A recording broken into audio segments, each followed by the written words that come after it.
যুদ্ধ নয়, চলছে মুসলিম উম্মার সর্ববৃহৎ ধর্মীয় সমাবেশ হজের প্রস্তুতি। হজ মৌসুমকে সামনে রেখে বিশেষ নিরাপত্তা মহড়ার আয়োজন করে সৌদি আরবের স্বরাষ্ট্র মন্ত্রণালয়।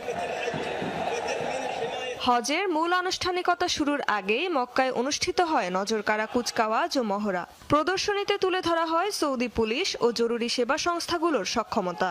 অংশ নেয় দেশটির নিরাপত্তা বাহিনীর বিভিন্ন ইউনিট।